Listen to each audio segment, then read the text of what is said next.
Everyone, and welcome to Canada One Technologies channel. Just want to let everyone know what we're planning on doing here. We're releasing updates on the team, talking about industry news and company updates. So first off, we want to talk to President and CEO Michael Penner. How are you doing, Mike? Oh, I'm doing well. Thank you for having me. Good, good. It's always good to have two mics around. So let's start off by talking a bit more about yourself, right? Let's paint a picture of you. So tell us about your education background. Okay, so I have basically I'm a chartered financial analyst. I've spent time in the finance business. My school was, I'm from Manitoba. I was Bachelor of Science, spent time there. But really the last 20 years I've been working kind of specifically in technology companies, technology startups. My passion and where I've spent my expertise is what I like to refer to as digital infrastructure. And that's, the pieces of the world that essentially are moving us towards digitizing and allows us to kind of connect to each other. And I've had the opportunity to spend time working in that space and the different elements. I've been in the telecommunications space probably for about 15 years. I was first started off back in the good old telecom days in the wireless space, manufacturing equipment, selling at the start off that we were at there.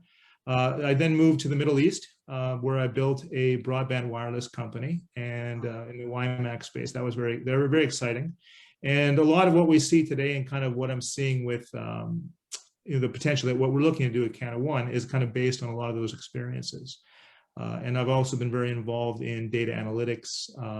It was consulted to a lot of the telecom companies on strategies and how to monetize that and how to use that as they look at their space. And in the past 2 years, I was the COO of a fintech payment technology company, specifically in the open banking space, kind of a leading company in the open banking space, and kind of help build that software, with the very kind of skilled entrepreneur there. Wonderful. So this company, when you got involved with Canada One, it was kind of right up your alley. How did that connection get made? How did you get involved?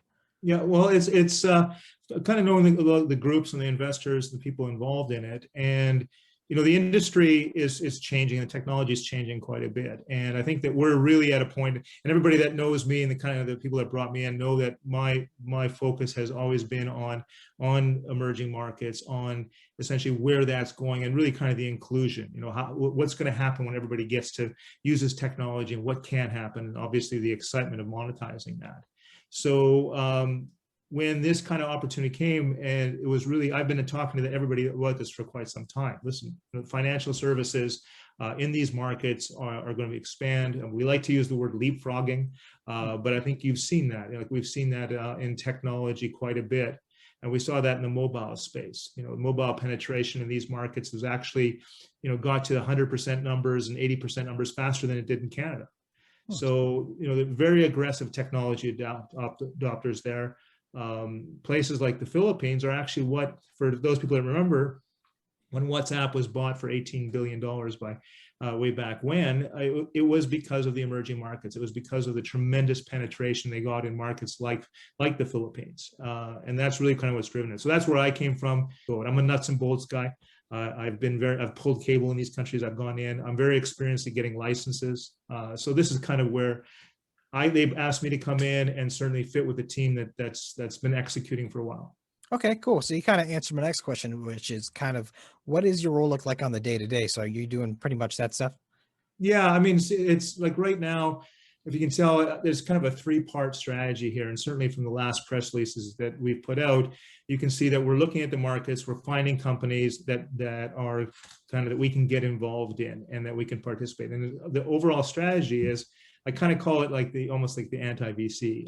The unicorns and the fintech space that we're all used to seeing are companies that have massive amounts of capital put into them. And they build a technology and they spend a lot of money acquiring users and growing from there. Public company, I think, is specifically suited for, let's go find existing companies that have assets that we're interested in. They might be licenses, they might be technologies, or they might be revenue streams. And let's put those together. And let's look at what we've got and say, okay, now let's build a technology across our ecosystem. And that's really kind of where we're approaching it. And so my day-to-day is part one, let's find these opportunities, work with the team on the ground, get stuff done. But then it's going to be, the big part is, now let's put it together. Let's get the technology working, let's get it implemented, and let's get into that kind of that regional ecosystem. Wonderful. Is there anything else about yourself you would like to share? Nothing more than I have. I think, I mean, this Okay. is something I really care about. I've been involved in these markets for quite some time. I truly think that we're looking at an opportunity in this space where you're going to see what happens. I mean, fintech is exciting where we are in Canada, the United States, but it's marginal stuff. I want to save a bit of money here. I want to get some efficiency in my day-to-day life. What we're talking about in these markets is places that have 70% don't have access to financial services at all. And so, getting that in the economy, facilitating that. And we've seen, going back to the mobile, the power that mobile had in these markets. I mean, in our industry, it's kind of a well-known fact, but for a lot of viewers, it might not be. But, mobile money in Kenya, which has kind of kicked it off, is M-Pesa, it's called. I think last stat I heard is 25% of the GDP of Kenya goes through that.